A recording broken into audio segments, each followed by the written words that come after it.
And I give the call to the Assistant Minister for Climate Change and Energy and Emergency Management.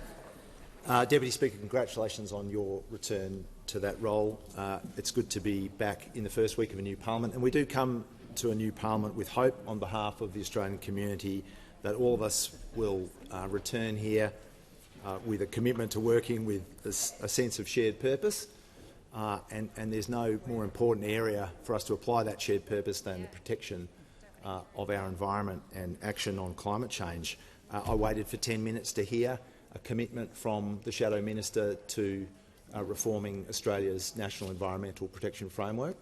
I waited 10 minutes to hear the Shadow Minister say anything about their commitment to taking action on climate change and their commitment to net zero, when we know that all week parts of the coalition have been tearing themselves apart in a desperate attempt to throw that commitment into the bin.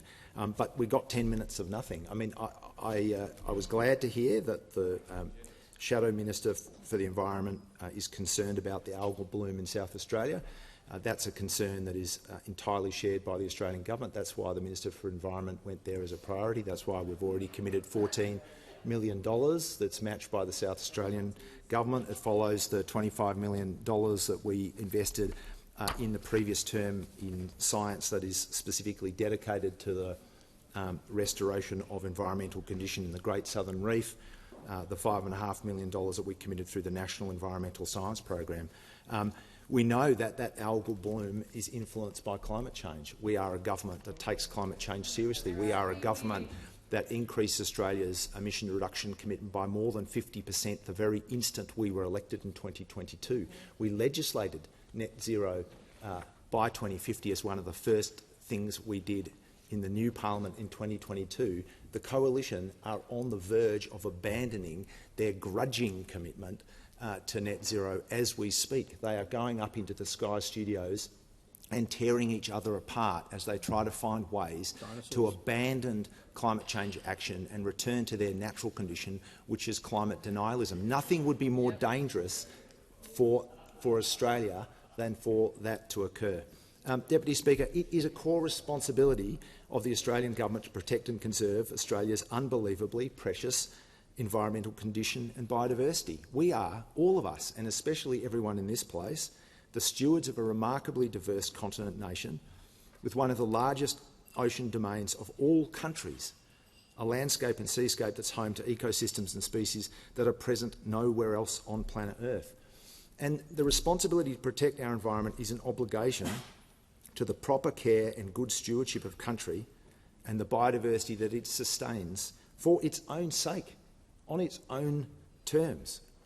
But of course it's also an obligation to ourselves, because there's no way that our human communities can be healthy and safe, and there's no way that we can maintain and advance our own shared well-being separate from a healthy environment and a healthy climate. And that's why it has been an article of faith for this Labor government to pick up from a period of extreme and extraordinary neglect by focusing on environmental restoration and conservation and focusing on climate action. I think it is abysmal that on this topic of all topics there should be no capacity for honesty or self-reflection from the Shadow Minister for the Environment about their record. But because I know that the Australian community is sick of us going along with that kind of pointless aggression, and they're sick of that kind of self-imposed amnesia just for the sake of trying to score political points, I'm going to talk about the positive. I'm going to actually talk about our program, our record. I could spend another 10 minutes, about another 10 minutes, detailing the abysmal failure of those over 9 long years, but I'm going to talk about our record. We began, after our election in 2022, by reforming the EPBC Act. We strengthened and expanded the water trigger. We brought legislation in here to introduce an independent EPA. It was a reform that was blocked by those opposite. It was a reform that was blocked by the Greens. We provided $550 million to better protect threatened species and animals. We provided $200 million for improvements to creeks and waterways around this country through the Urban Rivers and Catchment Program. We invested $1.3 billion to double the size of the Indigenous Ranger program, an extraordinarily successful program, both in protecting country and in lifting up the well-being of First Nations communities. We've provided $230 million for 12 new Indigenous protected areas. That covers country the size of Tasmania. We stopped uranium mining in Jabiluka. Instead, we added Jabiluka to Kakadu National Park, and we doubled funding to look after our national parks, including Uluru and Kakadu. And as the party that created the national network of marine protected areas when we were last in government, we came to government with a clear resolve and a focus to take that work further, because we know how important our ocean environment is, whether it's off Queensland or Ningaloo and Exmouth Gulf in Western Australia or in South Australia, as has been discussed today. And that's why in 2023 we tripled the size of the Macquarie Island Marine Park. We tripled the size of the Macquarie Island Marine Park. It was the largest act of ocean conservation in the world in calendar year 2023. And then last year, 2024, we quadrupled the size of the Heard and MacDonald Island Marine Park. That was the largest act of marine conservation anywhere in the world in calendar 2024. Australia now protects 52% of our ocean domain. We have one of the largest EEZs in the world. We are responsible stewards of one of the largest areas of ocean territory in the world. And we now protect 52% of our ocean domain. That is better than any other country on the planet. We should be proud of that. We are proud of that. But we know there is more work to be done. That's why we wholeheartedly support the ratification of the new treaty to protect the high seas. That's why the Minister for the Environment continues to look at new programs to support our seascape, our coastal and estuarine environments, our terrestrial environment. But we can't allow those opposite to come in here in the first week. We can't allow them to come in here with that pointless aggression, that self-imposed amnesia, that let's treat the Australian community to a little bit of the Men in Black mind-cleansing device, because that would be irresponsible. People need to know what the Australian government is doing on their behalf as stewards of our environment. It's the expectation the community has. It's the expectation that we will deliver upon. But they cannot be allowed to forget what happened under 9 years from those opposite. 40% cut out of the Department of the Environment. 40% cut out of the Department for the Environment. You cut funds to the CSIRO.